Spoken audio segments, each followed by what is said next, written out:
The way that we behave as humans is most fascinating and most bizarre in many ways, especially when it comes to matters of taking care of our overall health, well-being, all of this sort of stuff. And it seems, at least to me at times, that people will delay um, taking care of their health, taking care of their well-being, things that they really know that they should and need to be doing in ways that they would never do when it comes to anything else in their day-to-day life. And so let me throw open a bit of an example here, just in terms of how this is so terribly backwards in our society.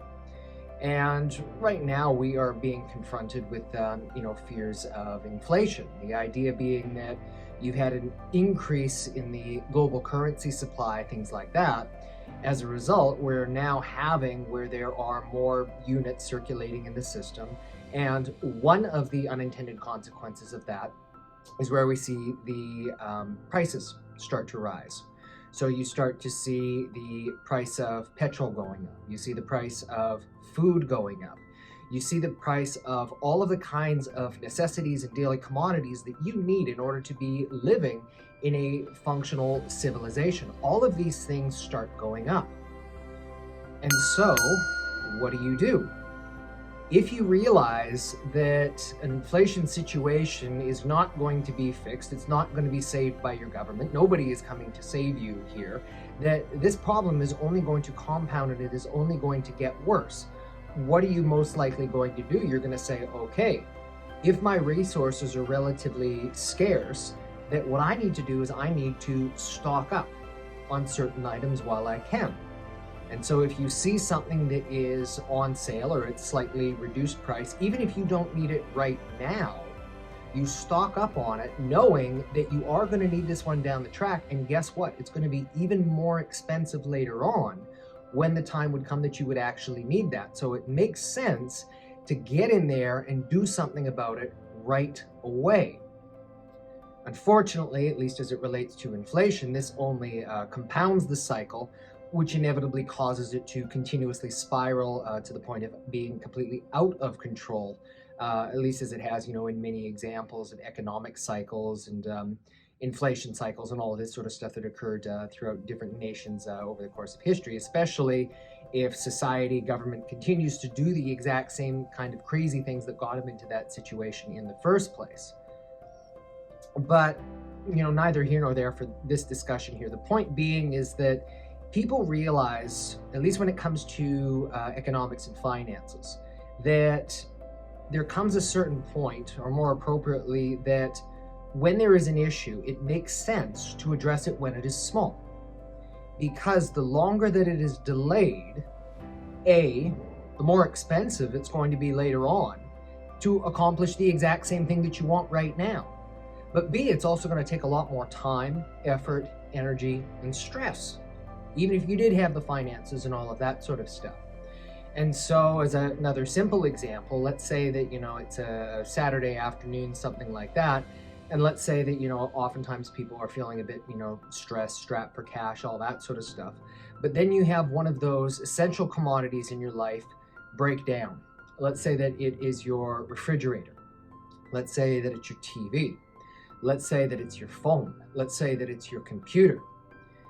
Now, you could certainly have some additional hardships and all of this sort of stuff, but the point is that you're going to find a way to either A, get it replaced, B, get it fixed, or C, come up with some kind of other solution so that you are able to continue to operate and function with these essential things that you need, again, for your day-to-day life comfort, all of this sort of stuff. And again, you know that if you don't act on it right away, there's going to be a very prolonged pain period where the cost is likely going to exceed whatever it actually, the price of getting the issue resolved is going to be.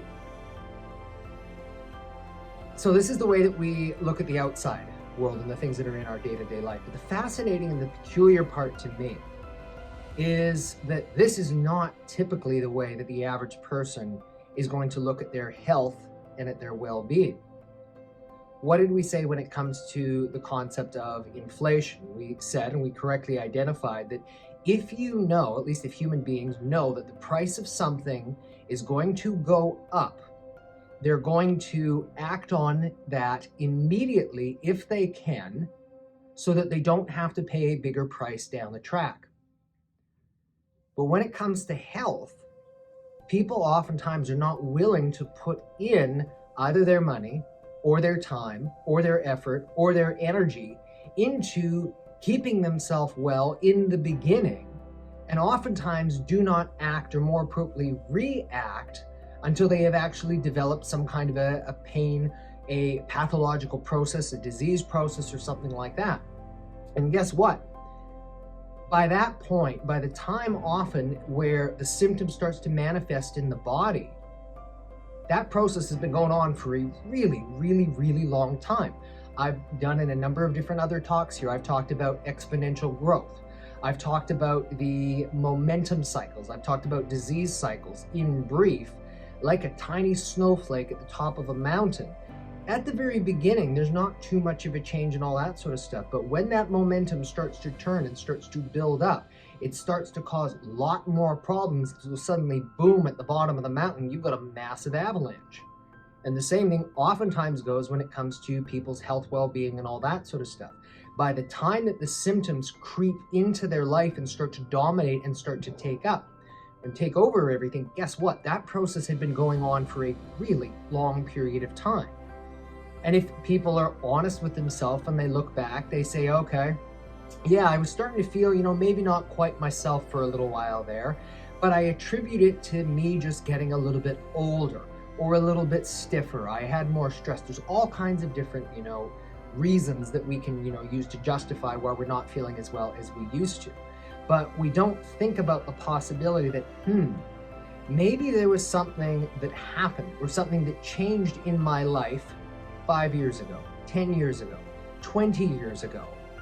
And the arrow of time is only now catching up with us. The arrow of time, it's a metaphor that describes the action that if you think of an archer pulling an arrow back and then releasing it into the air, that arrow is eventually going to come down and strike some kind of a target, whether on point, off point, all that sort of stuff. But the point being is that there is a time delay between the moment that the archer releases the arrow and to when it strikes the target. And it's at that point the archer can't do anything about it. And so in this similar kind of way, if we can have people appreciate that you can have an event happen in the past, that it doesn't always initially cause pain, other kinds of symptoms. We talk about pain as one example because it's one that people easily understand. But when it comes to the function of the body and in terms of different kinds of sensations, there are all kinds of other things that you can experience that have absolutely nothing to do with pain whatsoever. It can be where you've got altered proprioception, which is your body's internal sense of muscle tone, tissue tension, and so you feel a certain degree of tightness. There's also in terms of just overall function, in terms of your brain clarity, in terms of your heart activity, in terms of your digestive system, in terms of your endocrine system. There's also a term which is called interoception. Interoception is simply put that general sense of awareness in one's own body. It's where you sometimes, I can't put my finger on it, but something doesn't quite feel right.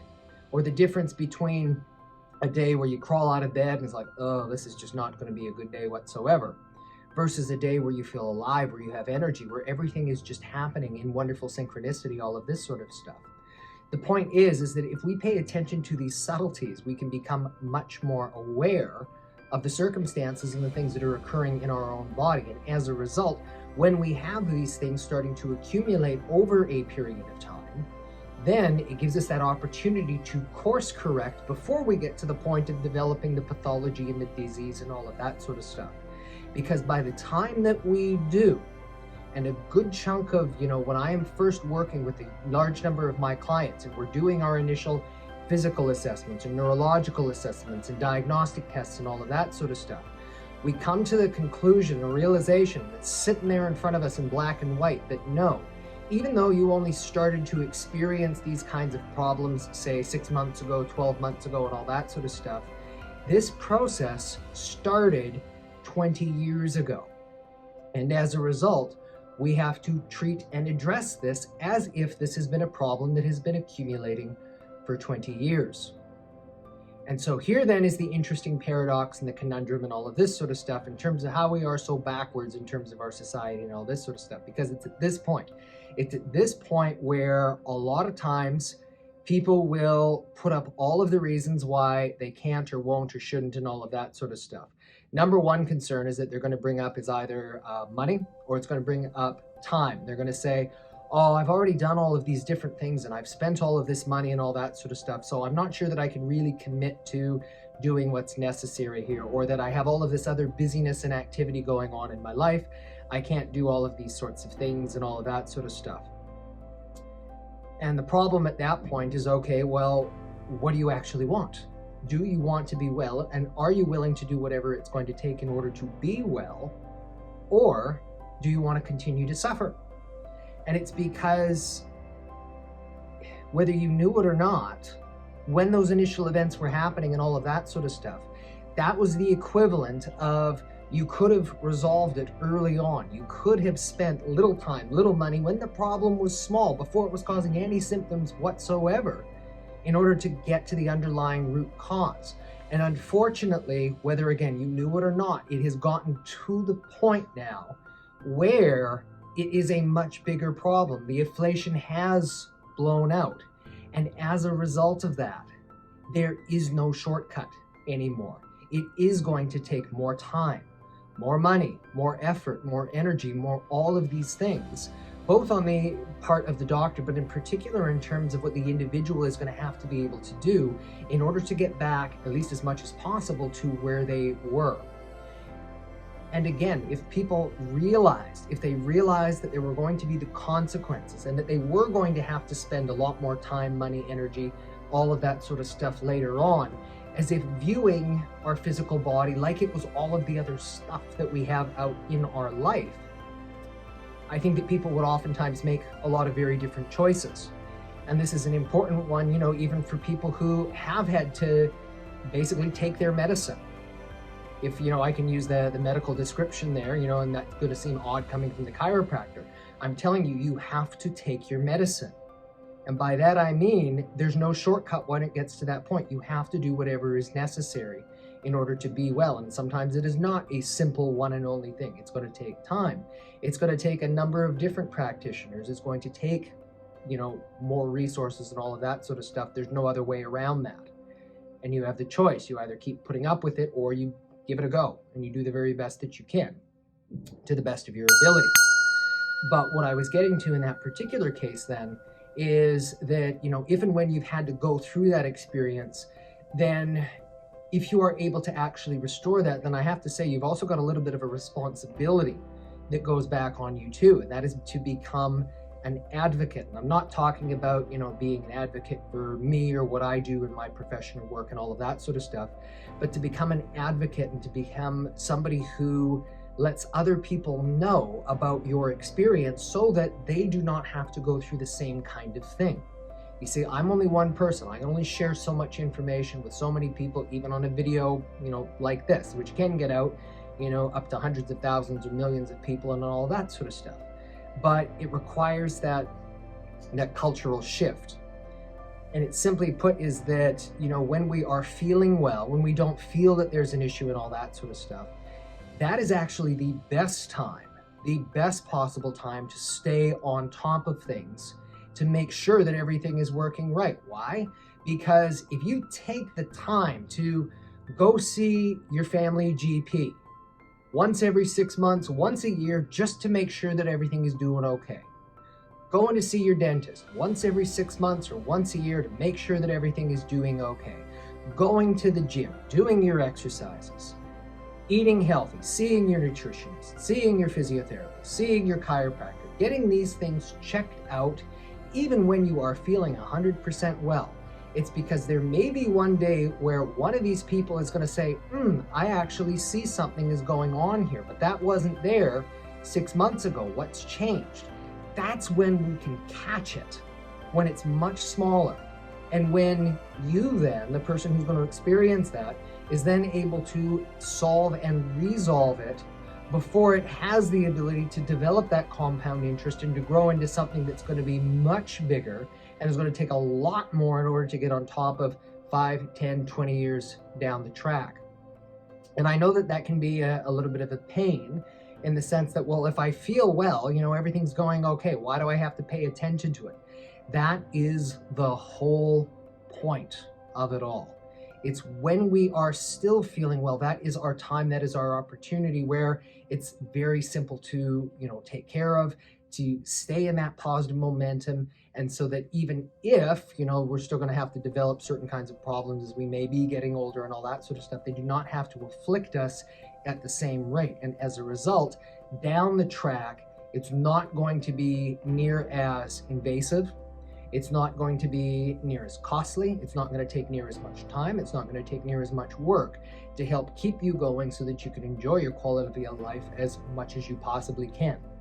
The caveat, as I said again, one more time, is that it's going to take a very significant societal shift in order to get us to realize and to maybe start thinking of our body more of an investment rather than as just this thing that we carry along and just simply hope for the best. We've got to look at it as an investment that is worth keeping.